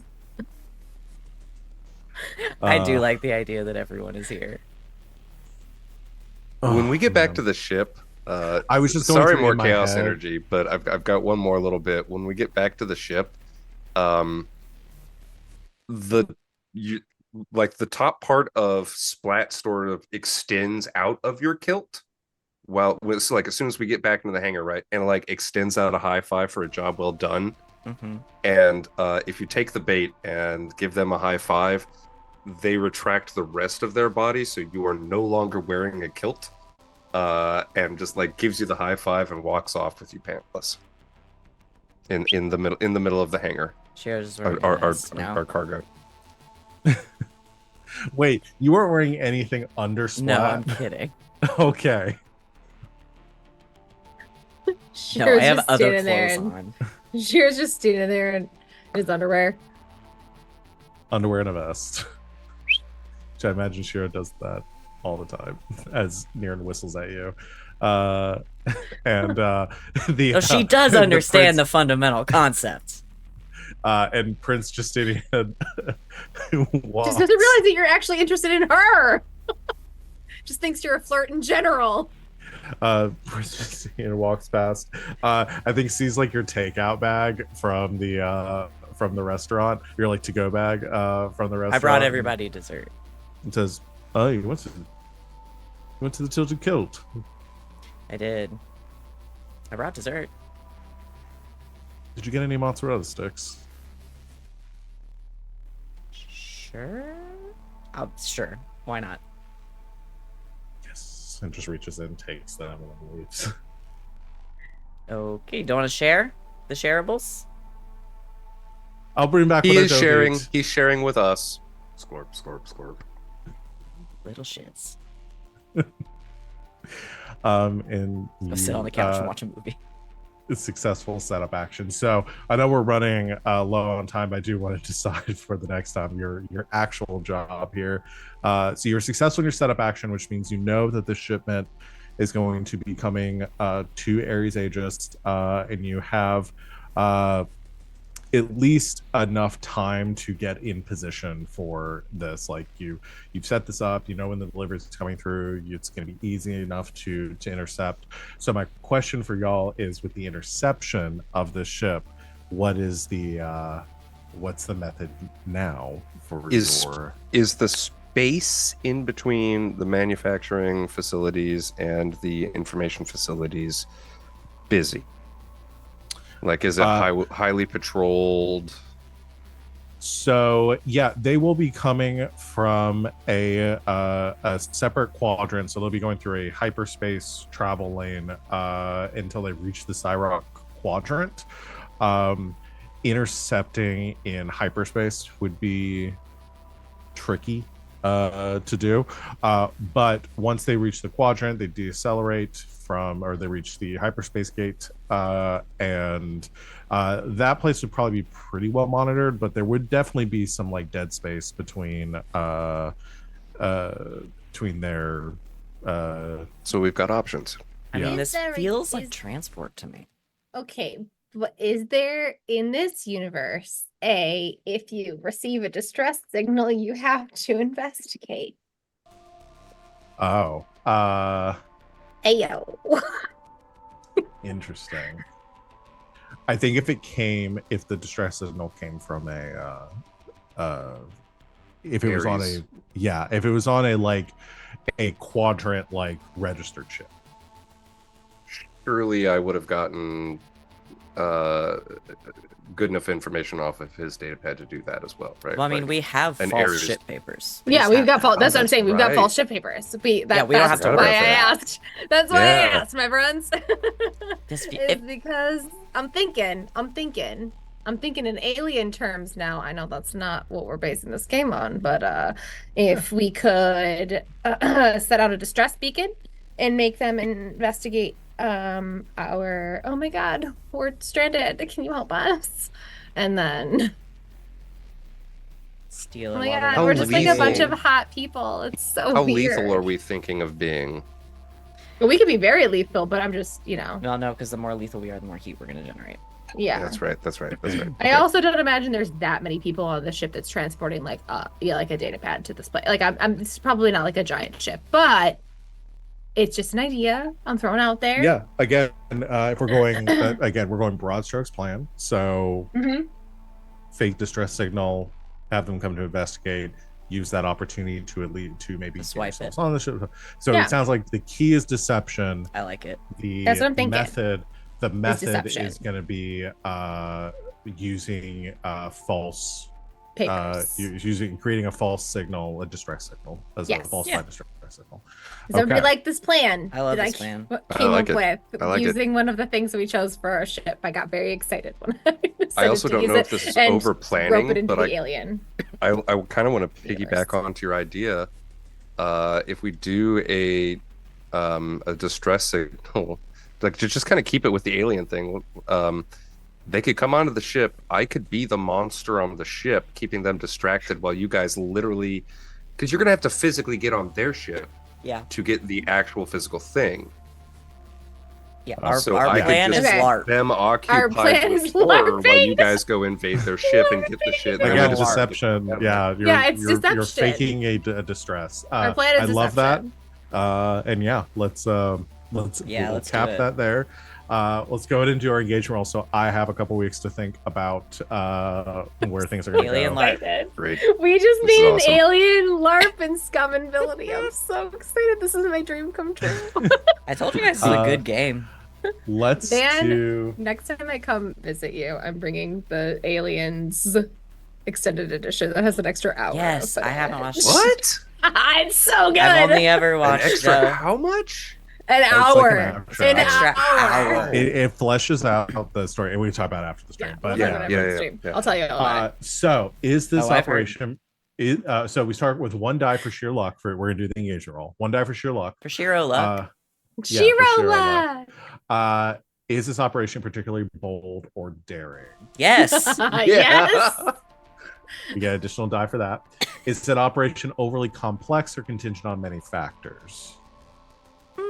I think there's at least a couple of factors, because we do want to get the majority of their crew. Like Out of my way. if not a lot of the crew of this transport ship comes onto our ship, then it is more complicated. So I can think of at least a couple of factors in how this could be complex. Anybody else got any thoughts on that? I don't one? know. I mean, I think we just really have to get them to buy the one thing, and it works. Like it's. Mhm. I don't But feel even like if they the. buy it, they might only I- send like I'll a dude say- or two over. Overall, because you have the resources Well, and yeah, with but we everything can't, you've done, like, the plan for planning, every- I won't take away the die for it being overly complex. I think there are factors, but I think there are other questions on this list that I think will be more Yeah. pertinent to what you're. Okay. I think as far as like the addressing. plan goes, it really just hinges on the one Yeah. bit. Tracks. Does this plan's detail expose the vulnerability of the target or hit them where they're weakest? I think that's a yes. You're hitting them in transport. This is probably the easiest point at which to get what you're looking to get right now. Right. So you die for that. Is the target strongest against this approach, or do they have particular defenses or special preparations? I do think that they will have or Yeah, they would that's have where I think that preparations comes for in. being for being boarded, or that kind of stuff. Like, Alien they're not, monsters. the assumption here is that the people that you're dealing with are not complete morons, and they're not gonna just like waltz on your ship, be like, please come on inside. So there's gonna be some protocols and stuff. Can any of your friends or contacts provide aid or insight for this operation? You did get I was gonna say they already did. help. Yeah, so we'll give you the additional after that. Are any other elements you might want to consider? We have a prince on board. Yeah, we should consider that.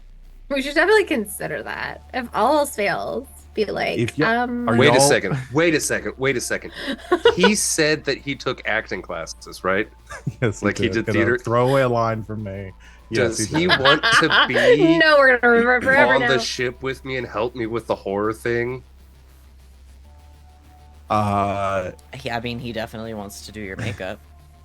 yeah. Well, does he okay. want to be like So a dying, like Or like an a cremated injured stuff? Okay, person. I I think would like to put forward the idea that he's an extremely recognizable public figure, and that if he dies, even fakely, on our ship, Yeah, he can't Okay. die. But he could be the that's a person. problem. He could be the person that plans to come out and be like, "Oh my god, there's a fucking creature on board. You have just- to look for it." He's Save." also the prince of a rival house. Oh, yeah, good to point. this district. So, like, Maybe we this put is- him in makeup to make him not look like himself. I don't think he can be himself with these people. Yeah, like, good even though think the that's- cosmic that I think consortium is more exists, dangerous than what we're doing. Yeah, the good cosmic point. consortium, like, there is peace between the rival houses. That doesn't mean that they're not getting kidnapped and ransomed back to their houses and stuff. So, like, that's definitely a possibility. Doesn't mean they won't just try to fucking assassinate him. Like, Mhm, mhm. Yeah. Yeah, we're making So- him unrecognizable. We're gonna stick with the three Yeah, dice. he's allowed the to play, engagement but he can't be the prince. Yeah, if he good wants to point. play. So never I'm mind. afraid So- he'll die. hmm I'm gonna go ahead and roll a 3 dice. I'm so excited for this. This job is so fun. This game is so fun. What the fuck? what the fuck? If I hadn't rolled that in roll 20, no one would believe what just happened. I rolled triple ones. So yeah. Complications. So we're in a so fucking that's- bad spot. I'm gonna have to So- punch so many people. Just That don't kill him, means- we'll be okay. Bad result. You're in a desperate position we're- when the action starts. Yeah, this is not like, oh, it's complicated. This is like This is bad. fucked. We're fucked. Yeah, it's everything. Like, you will start in a desperate area, so that when we like cut to the action, it means something has happened that you are having to now like scramble to try to like fix your plan or do it. Doesn't mean, like, again, it doesn't mean the plan is entirely botched, because that means you failed the job. It just means that something has gone very wrong, Horribly wrong.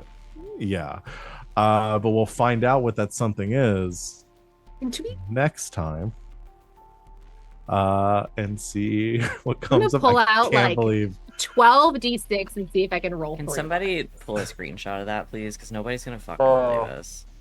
I'm literally gonna pull out every d6 I own and see if I can. I'm just trying to roll think the three last time that ones. I'm happened so in mad like at you Dragon right Age. We're fighting. I think that was when Carter died. Yeah. Spoilers. Spoilers. Or That wasn't even was that triple ones? I don't I even think I think just it had to was. I think you fail, just- and then I had to fuck up the mishap table. Yeah, that and was get like a- a multiple I had to get failure I just had to situation. get a 1 on the dragon die on the failure. For the it- wisdom check. So that still Yeah. wasn't even triple ones. Yeah, I don't remember the last time that y'all got trip ones. I know and- it's happened. Yeah. Oof. But even in that game, you get to add the damn dice together. Yeah. all right, I have 12 d6 here in my little hands. Let's see if I can roll. That one just fell out of us a 2. 1, 2, There are only 2 1s in the whole Out of bunch. It's 12. 12d6s. Out of 12d6. Okay. Just so you know, Well, just for the Hey, odds, for the This everybody feels at home. personal. Dice and This stories, feels right? rude. Dice and stories. This feels Yeah. personal. This time. yeah. Well, that's gonna be it today, y'all. Yay! Turns out the Yay! crew of the transport ship are all fans of the Alien franchise. Yeah. They've been preparing for this day for the entirety of their lives. No, what's gonna happen is they also have an alien on their ship. Oh. I was gonna say Oh my we tell god! them. Val, do you need me to send you the alien RPG stuff? Yeah. No. Y'all get a distress. What happens is y'all get a distress signal from them. No, I think what happens is they get a distress signal and we tell them there's an alien on our ship and they leave And they blow up your because ship. they've seen the film. All right. Let's go ahead and do our God. stars and wishes because we're already over time. Who wants to go first? I'll go. Go for it. Okay. My star is going to go to Sita / Splat for a fun. It was off stream, but great idea for the future of Splat that I'm excited to see. I know, I'm excited to. I'm not spoiling it, but I'm excited to see it play out in real time in the game, and for everybody at home to be able to watch that happen. That's my star for the night. And I loved it. And bonus star to Van for for the fact that Nerin just doesn't understand flirting, and that Shiiro just understands that like Shiiro is a flirt. I love this bit so fucking much in this game, and it's so silly and it's so funny. Like they flirt, but like she doesn't take it seriously, and I'm just waiting for the day where it's finally just like, are you fucking kidding me? Shiro's like Shiro just finally at this snaps. I'm just waiting for Shiro to snap, and I can't wait. She's gonna start screaming. Just like, oh my god, I like you, you idiot. And I love it. And my wish is that we fucking survive this job. But I also want to punch people. I'm excited to use my scrap ability to fucking fight some people. I want to get into a fight. That's what I want. I want Nerin to be able to get into a fight. I'm not a monk anymore, but I'm still the muscle, and I want Nerin to get into a fight. That's it. That's my wish. Get to use them punches. Get to use them punches. Slash my sword. I love that. I'll go next. My star is going to go to Shiiro. I feel like I kind of understood Nerin from the first session. And I'm sure there's more to Nerin than what I've picked up so far. But the reason why I'm giving a star to Shiiro is because I didn't really understand Shiiro. And I think continuing that into Splat still doesn't really understand Shiiro, but is starting to a little bit over time with me. That Shiiro is kind of the weirdly, out of the three of us, the most level-headed and the one who is there to protect and make sure that us two chaotic goofball eggheads don't get ourselves killed. And over time, I'm really just starting to pick up on that, and I think it's great. You're playing Shiiro very subtle, and I like it. My star is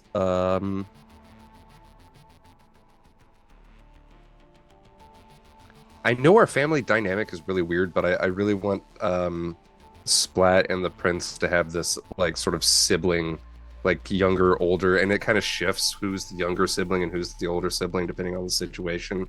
But like this sort of siblings relationship with each other, as he and Splat are both sort of exploring what it means to be them and what their place in their greater place in the universe is. Because we've fully uprooted him, and Splat's in kind of the same spot, and I think that there's a lot of room for kind of bonding and dynamics there. Yeah, I think so too. We're just out here adopting strays. Uh-huh. From low and from high, both. I guess that's me. Yes. My star is gonna go to Val because I know for a fact that you wrote the prince to be like a one-off guy. And yet here he is. Here he is. You're developing him quite a bit on the fly, just purely based on like our energy, and I think it's sort of um, it's really kind of a masterclass in improv work. So I would applaud you for that, because improv is hard to do, especially when you're not just doing scenes but creating like entire character traits and having to like flesh out characters completely on the fly. So well done. God, especially after we've expressed so much attachment to the guy too.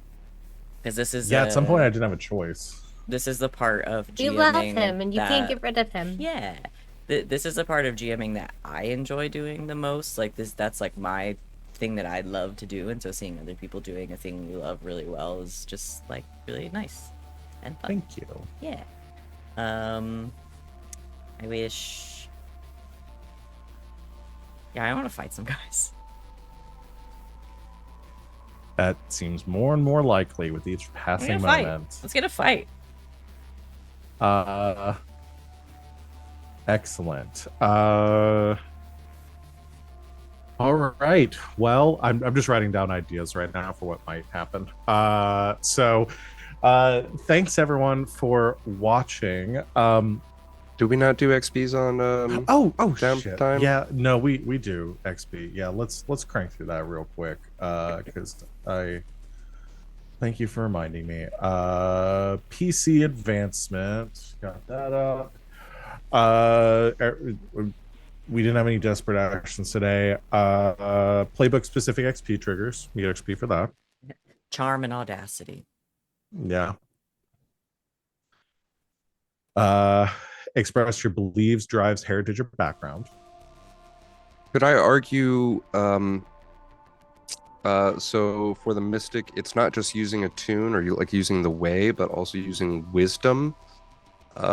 Could I argue that slow playing my studies on the alien artifact would be showing wisdom? Oh yeah, because you decided not to just immediately like connect your brain to it and decide like I'm gonna figure out what this thing does before I try to mind meld with it. Yeah, no, I think that's fair. Cool. So yeah, so that's the playbook specific, and then expressing your beliefs, drives, heritage, or background. XP for that. And then you struggled with issues from your advice or traumas. I don't think we didn't Specifically have any didn't, because we Yeah, got some specifically good home cooking. Yeah. And then we do crew advancement. I don't know if you have that up. I do. Roll down, please. Successful transport or smuggling operation. Does the prince count? You dropped off a goofy keychain. Oh yeah, well did we give we okay, fine. Yeah, I'll give it to you for that. I don't remember if we gave it to you guys last time for that or not, but yeah, sure. I don't believe so. Contend with challenges above your current station.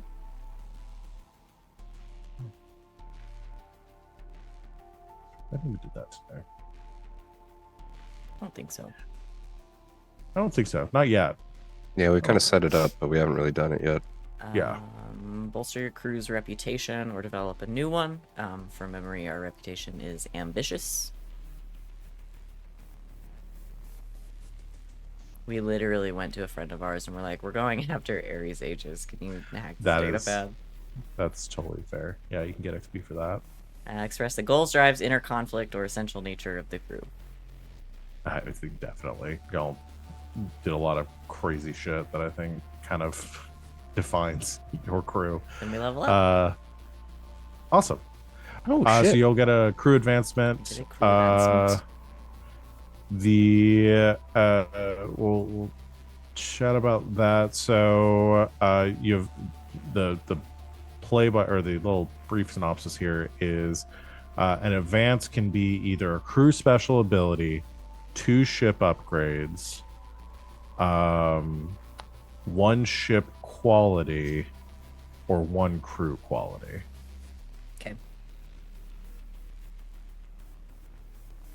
So that's like ship qualities like comms, engines, hull, weapons. You can up one of those. Or your crew quality. But the crew, advancing the crew quality also has a cost equal to 4 times the new crew quality. So y'all are at crew quality 1 right now or 0? I think y'all are at 0. We Zero, I think. where's crew? Weapons. Oh, we're at 0. Okay, so it would take you 4 credit to go up. Which we have. Which you do have, yeah. We'll talk about it. Yeah. Yeah, we got 2 weeks. Yeah. So we'll talk about that. All right. Yeah. So that'll be it for today. Next time, I think our next stream, because normally we play in 2 weeks, we're gonna have to bump that to 3. So we're gonna play on the 19th instead of the 12th. So if you want to join us for that, June 19th, we will be continuing our game. Join us. So come hang out on that date. Put on your calendar. Thank you to everyone out there for watching, and thank you to my lovely players for being a joy to run this game for. We will see everyone in 3 weeks, and until next time, good game and good night, internet.